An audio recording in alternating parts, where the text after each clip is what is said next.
เมื่อวานไปช็อปแอมวีพอดีโปรตีนเบิดเอาสูตรใหม่มาเอาสูตรนี้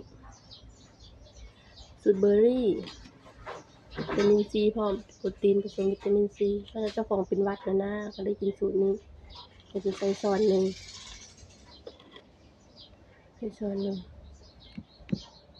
แบบที่นี่หมู่ให้ลองบอดี้คีเพิ่นว่ามันเป็นคุมหิวลองเบิ่งเลยว่าป้ายยาก็อีกแล้ว เนี่ยบอดี้คีมันคุมหิวก็สิใส่ครึ่งซองเพราะว่าโปรตีนก็ใส่ช้อนหนึงสิใส่แค่ครึ่งซองกินหลายมันเปลืองเนาะแต่มันเป็นอาหารเขาเอิ้นว่าหยังก็ผลิตภัณฑ์ทดแทน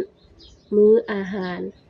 รสโกโก้บ่แม่นอาหารเสริมแต่มันว่าทดแทนอาหารได้อันนี้มีครบ5หมู่เรียบร้อยเนี่ย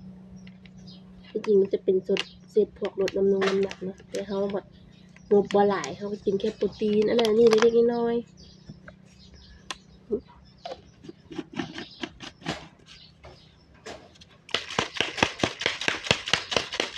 บอกมันคุมหิวได้ดีเห็นบ่บอดี้คีมันเป็นอาหาร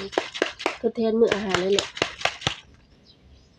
มันจะมีเม็ดอิหยังเม็ดเจียเม็ดหยังบ่เขาว่ามันจะช่วยระบบขับถ่ายด้วย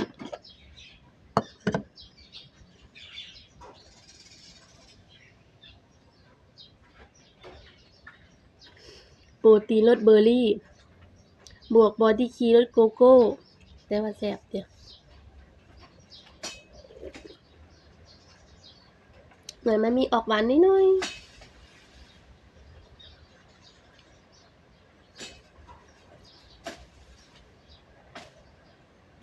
บ่รู้หวานอันใดผลไม้หรือเปล่าหรือบอดี้คีก็บ่รู้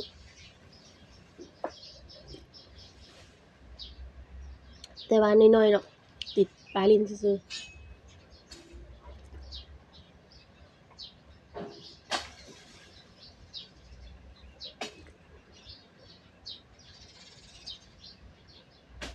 เขาบอกว่าคุมหิวก็กินแค่ครึ่งซองบอดี้คีบวกโปรตีนช้อนหนึ่งก็เบิ่งสิฮอดจักโมง